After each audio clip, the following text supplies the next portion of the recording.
In this video, we are going to discuss implicit differentiation. We only have 2 learning objectives. Fortunately, no new vocabulary to learn besides what implicit differentiation is, which is part of our learning objectives. We want to recognize when implicit differentiation is needed. That one's pretty easy. But we also have to use it to calculate derivatives of variables like y when we use y as a function of x. Now, first of all, here's our motivation behind it. When we have been doing derivatives, when we've examined them, we've always had equations that looked like something of the form y equals, and then we'd have something like maybe 3x squared minus 1, and possibly for a quotient, something like this. But the key characteristic from what we have always done, we have always had y equals, which has caused us to always have pieces that would be functions. Everything we have done so far will pass the vertical line test. What if we don't have functions? What if they don't pass the vertical line test? What would be different in that instance? In particular, one of the big ones that we would like to be able to look at are pieces like a circle. I mean, with the tools that we've been doing so far, we can't do anything with circles. As simple as a structure as it is, we have nothing that we can do. But when we look at a circle, we can see we would have tangent lines all over the place. And when we're looking at all of these tangent lines, of course, all of them have slope. So what we would like to be able to do is say, what are the slopes of the many different tangent lines on a circle? Well, we already know that one way that we could do this, since the general form for a circle is x squared plus y squared equals the radius squared, and I'm just going to use the unit circle with the radius of 1. We know that this could be rewritten as 1 minus x squared. And if we have the positive square root, we would get the top half of the circle. But if we took the negative square root, 1 minus x squared, that would give us the bottom half of the circle. And so if we split it up into 2 top and bottom, we actually do have 2 separate functions. We could then take the derivative of this piece, where we would wind up needing to use the chain rule because we have the function 1 minus x squared inside the function square root. So we have a blob inside. And that's a completely valid strategy. We can create separate equations, apply the chain rule, apply our product rule, quotient rule, constant multiple rule, use all our derivative rules on the many different equations, and it will be completely valid. It's a correct strategy. It will work. This one was fairly easy, though, so that we could rewrite it and get y equals. And when we did y equals, we only had 2 equations. That won't always be the case. For example, if we had this graph, how would you split this up into functions? Well, you could possibly say, maybe I could get an equation for this part, and that will be one whole function, so you'd have to do the whole derivative for whatever equation you could get, and then possibly say, here's another function with the green, and then possibly say, here's a third function with the yellow, so we could split it up into 3 functions. In reality, this is a piece that the easiest way of splitting it up is actually not with the ones that I drew. Your textbook uses this precise one, and they actually show using this function and that function with the third function is actually how your textbook does this particular issue. We'll cycle back to this with one of our upcoming examples, okay? But you still wind up splitting up into three pieces, which means you must do three equations, which means you must do three derivatives. That's a lot of tedious work. If we could do it with one equation, we can cut the work from three derivatives down to one. And that's what implicit differentiation will allow us to do. The technique we are developing will allow us to get derivatives of pieces that are not functions, specifically when we encounter pieces that have y squared, y cubed, y to the fifth power. Anything like that will be beneficial for us. So here's what we're going to do. Find dy dx given this equation. One of the main things to remember, with everything that we are doing, we are treating y as a function of x. We know we could rewrite y as 36 minus x squared with the square root and have a positive answer and a negative answer. So we could create y as a function of x. It is possible. We're still not going to do that. It's just important that we remember it is a function. Well, if we would like to, then we could actually rewrite this. Instead of saying y, I could call it f of x.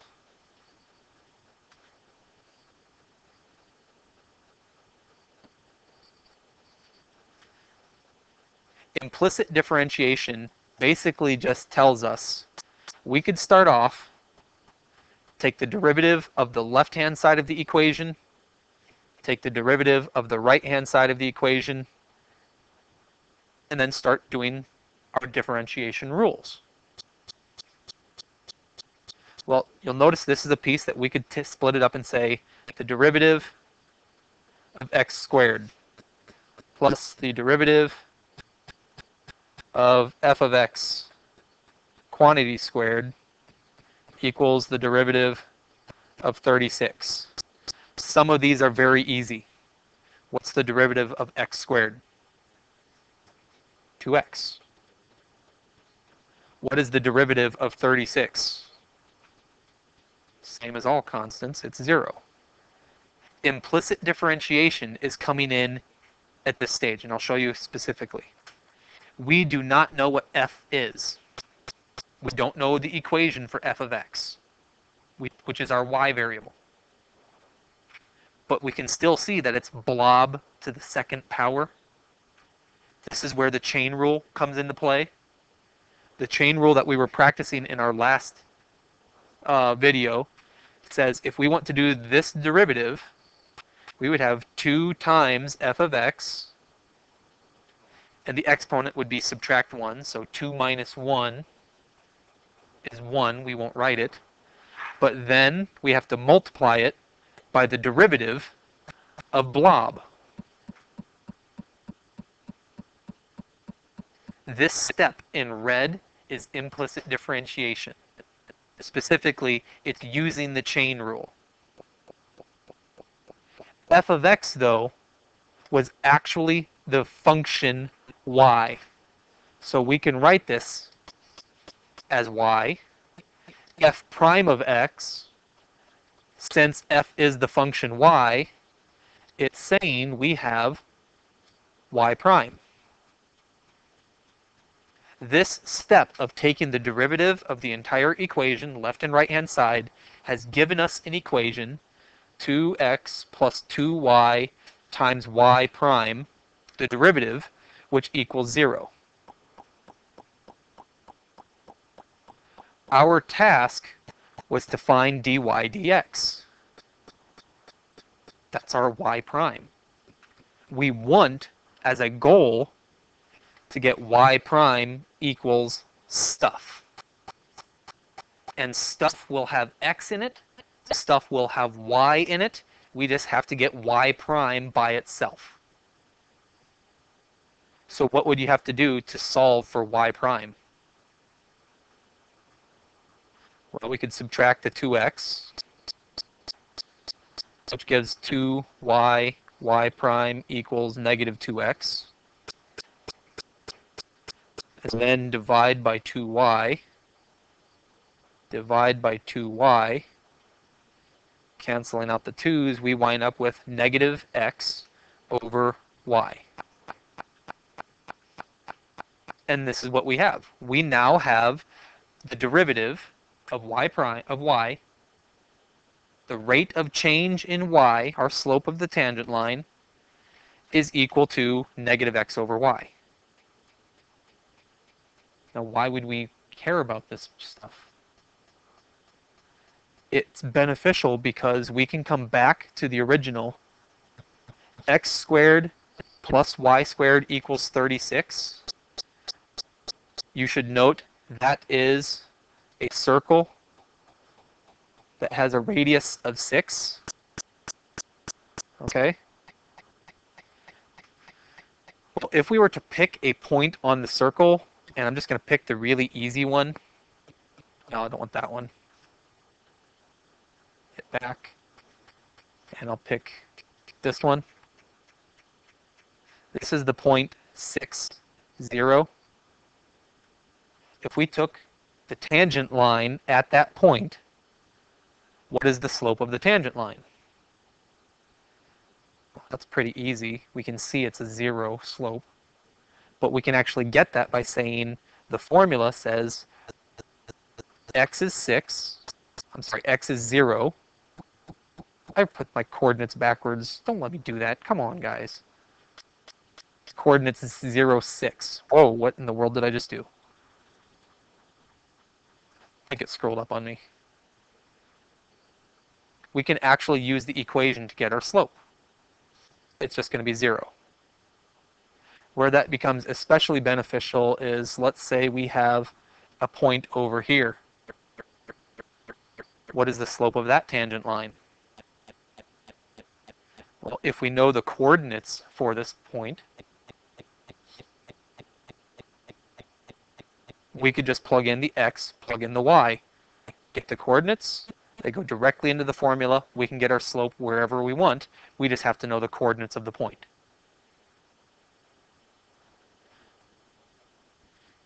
Here's our second example. Find y prime if x cubed plus y cubed equals 6xy. That equation is actually called the folium of Descartes, and it was the picture that we had drawn earlier that had this shape. Oh, got that a little bit too far. This is the picture for the folium of Descartes. Let's find y prime. Well, we're starting off x cubed plus y cubed equals 6xy. So we will take the derivative on the left, the derivative on the right, and let's start going. What's the derivative of x cubed? 3x squared. What is the derivative of y cubed? 3y squared, but y is a function. Y is a blob. Because of the chain rule, we have to multiply by the derivative of blob, which is going to give us derivative of blob, y prime. On the right-hand side, we have 6x times y. You notice that this is a function multiplied by a function. As a product of functions, we will have to use the product rule. So what does the product rule tell us? First, multiplied by the derivative of the second, plus the second multiplied by the derivative of the first. The derivative of the first is just 6. That stage that we just did is implicit differentiation. We are implicitly getting the derivative of y using the chain rule. Now we just have to do some algebra to rewrite it and get it in the form y prime equals new blob. Well, you notice how we have two y primes? this time instead of just 1. I'm going to rewrite this so that I have 3y squared times y prime minus 6x y prime, which would then be 6y subtract 3x squared. Do you see what I did? I took the two pieces that had the y prime and I put them over on the left. But the two pieces that did not have a y prime, I put them on the right. Every single term that has y prime in it, I put on the same side. Everything that doesn't have it went to the other side. I did that because now every term on the left has y prime. We can use the distributive property to factor it out. When we pull out y prime, what's left?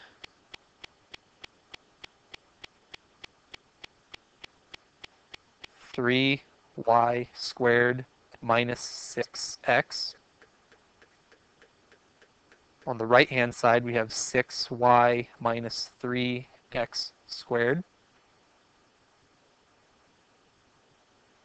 And now to isolate the y prime, we could divide by all the other stuff.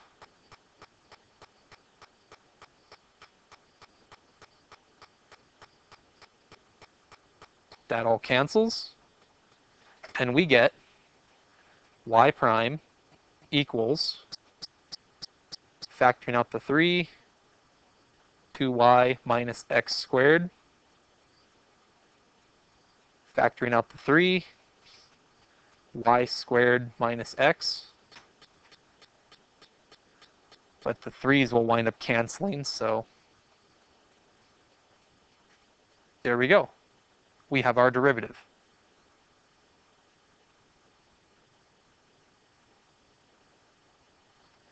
This was all part A. Certainly more complex. But now we can come back and say, let's look at part B. Find the tangent line to the folium of Descartes at the point 3, 3. So we're pretty much told we've got a point 3, 3 over here. So we're told x is 3, y is 3. What's the tangent line? Well, tangent line is going to have the form y minus y1 equals slope times x minus x1. And the only thing we have to do is plug in the slope. The slope we can get from our formula. If we are using the 0.33, we'll just plug them in. Y is 3, x is 3. Y is 3, x is 3. What do you wind up getting?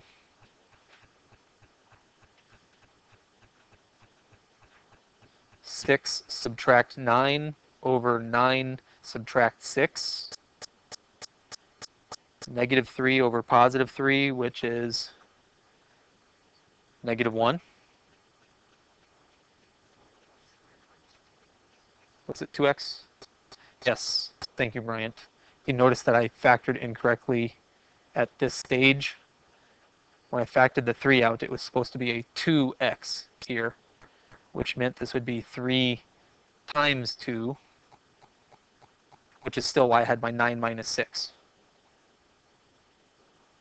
So still wind up getting the derivative of negative 1.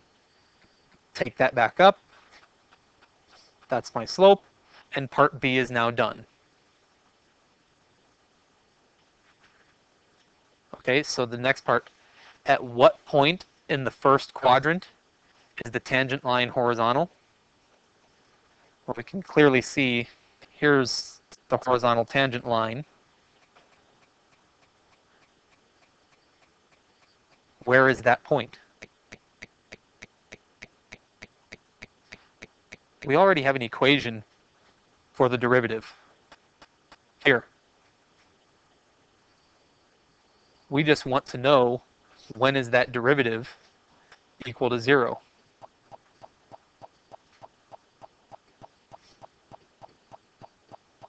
So what will you need to have the derivative be equal to 0?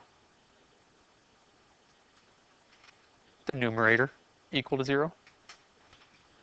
So that tells us we need 2y minus x squared to be equal to 0, which tells us we need to have 2y equals x squared.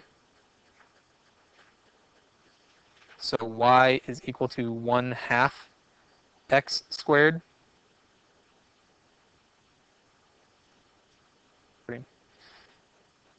This has given us a condition for where the solution will be located.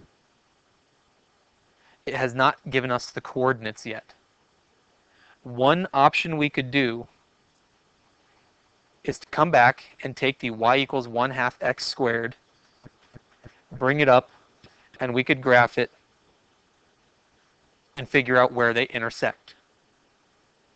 If we could use the intersect feature, it's a valid strategy.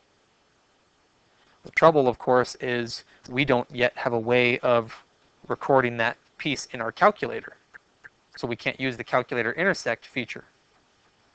But what we can do is note y is equal to 1/2 x squared. We could take and do a substitution back into the original equation. Since the original equation was x cubed plus y cubed equals 6xy, and we know y is equal to 1/2 x squared, we can just plug it directly in. That gives us x cubed plus 1/2 x squared cubed,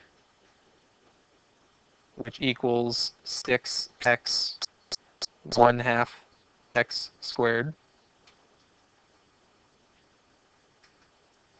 That would give us x cubed plus x to the 6th times 1/8, which would be equal to 3x cubed. Putting them together, that would give us 1/8 x to the 6th, subtract 2x cubed, which would equal 0.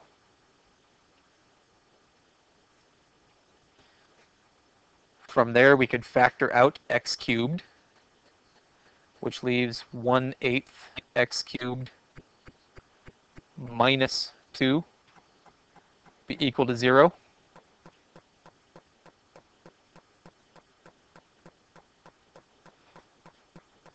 If x equals 0, we have an answer.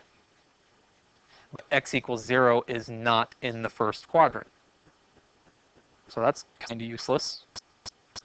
Can't use that. But in the first quadrant, we would have 1/2 x cubed, 1/8 x cubed minus 2 could be equal to 0. And then we could add 2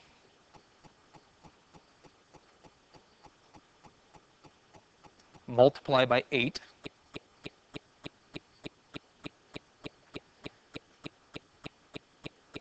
And then take a cubed root. So we would have the cubed root. I wrote my 3 in the wrong spot. The cubed root of x cubed equals cubed root of 16.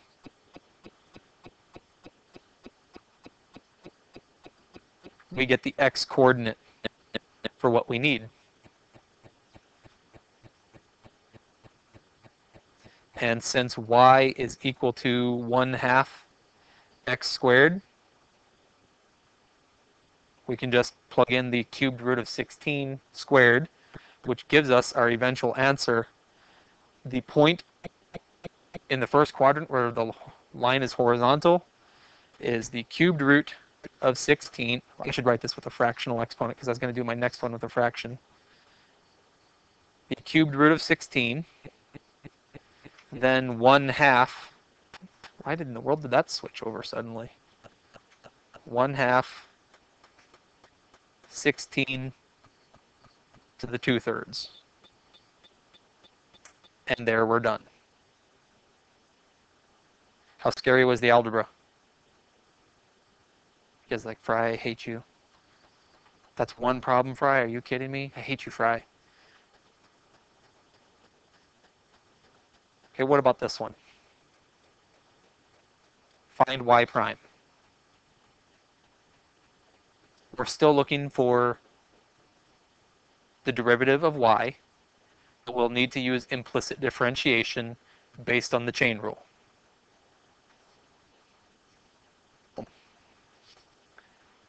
Having confused the living daylights out of people, let's look at one that's a little bit simpler. Find y prime. Okay? We are taking the derivative of both sides.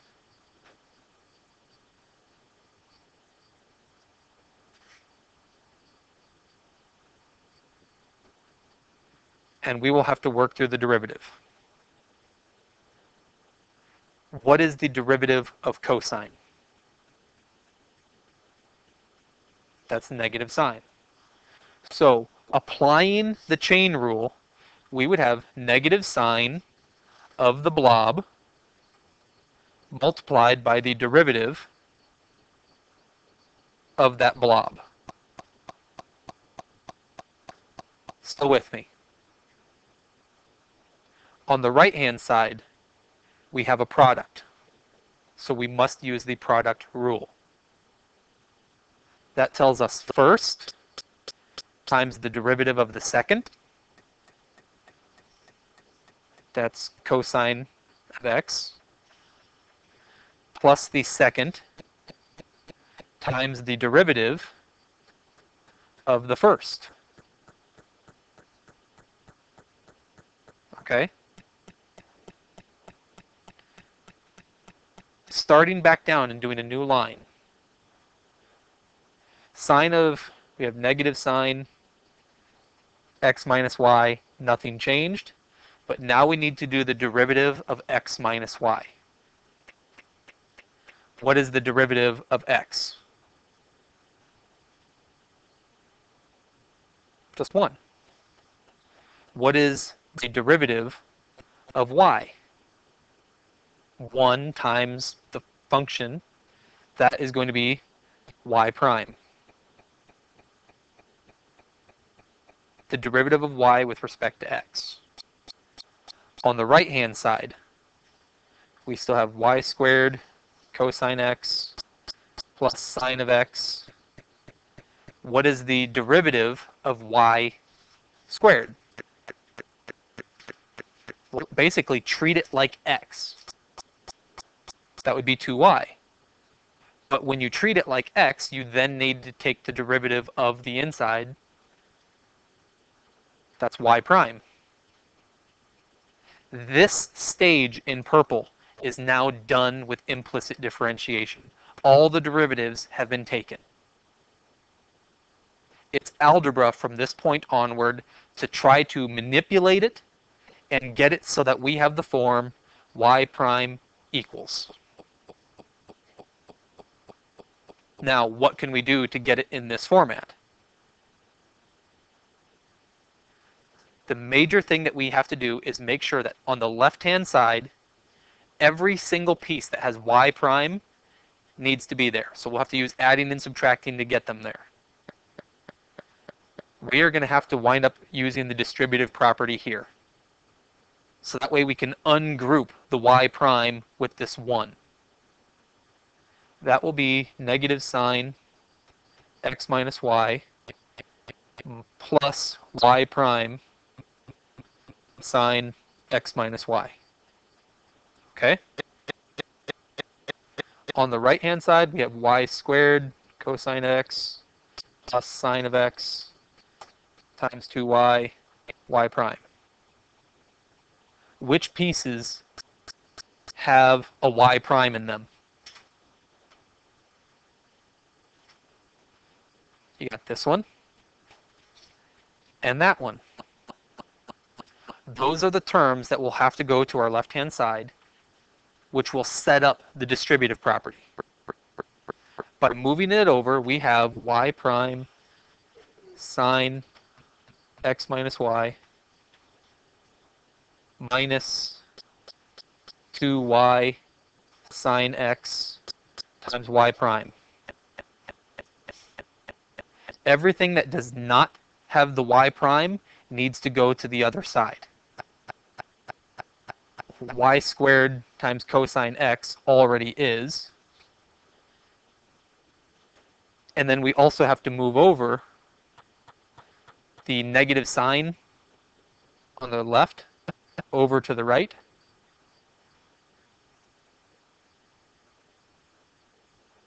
From this stage, we could take the common y prime and factor it out. When you factor it out, you obtain this.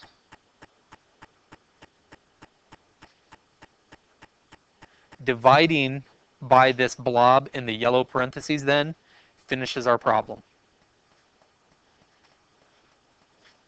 We get y prime equals, the numerator is always already there on the right hand side,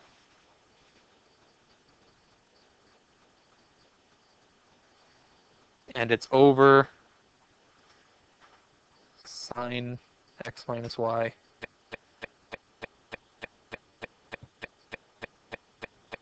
minus 2y sine of x. And we are completely done.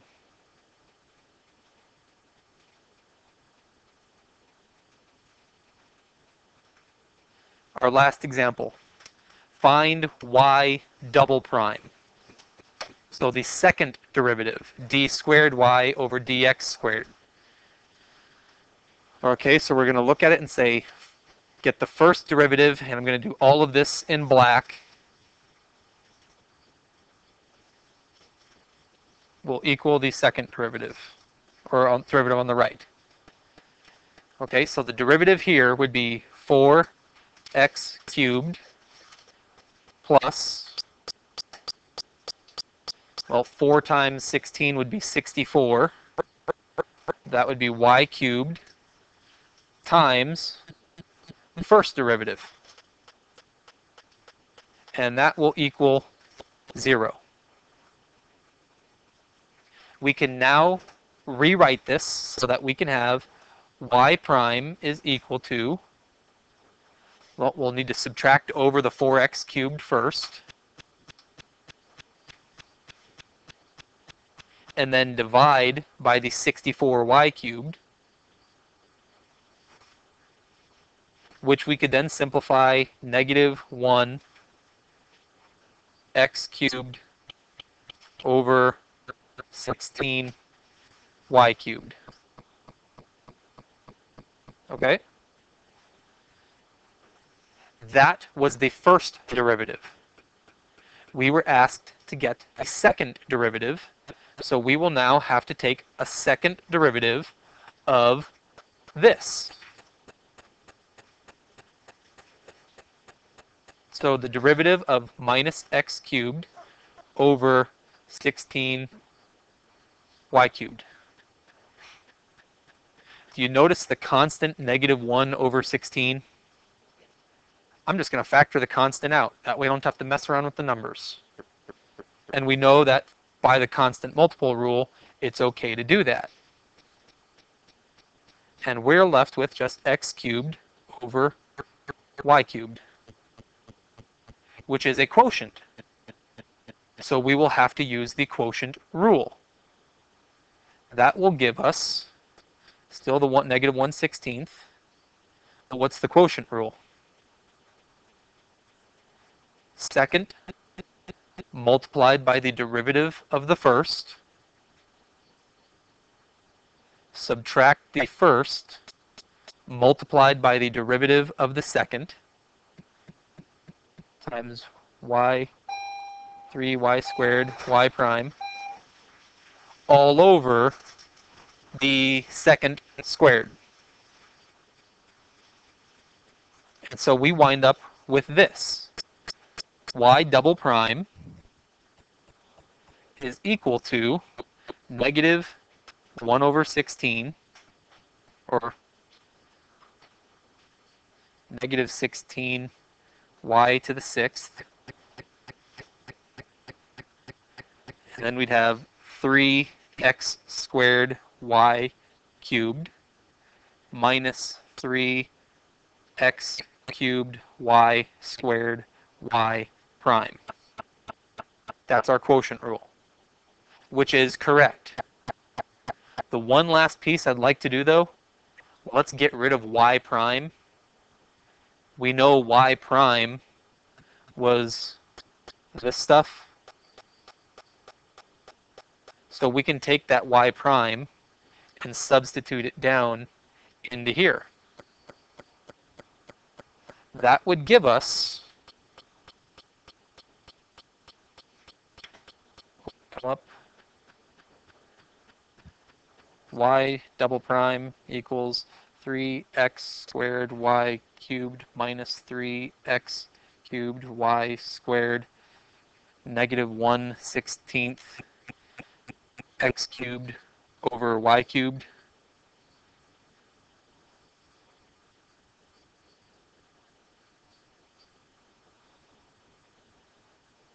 All right, so this stuff here, we can wind up simplifying.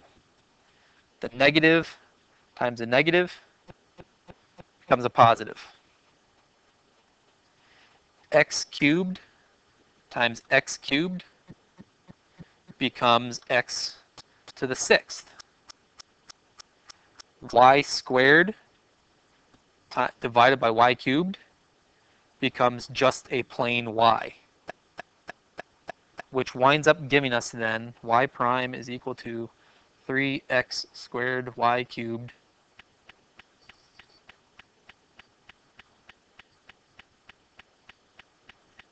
plus 3/16 x to the sixth over y times 1 over y. And we have our answer completely done. Please note, all of these pieces were the basis for implicit differentiation. When would you need implicit differentiation? Whenever you have stuff that, whenever we have a piece where we have y squared, whenever we have a graph that is not a perfect function where it would fail the vertical line test, those are the places that we need to use implicit differentiation. Implicit differentiation is the same piece as applying the chain rule, treating y as a function of x.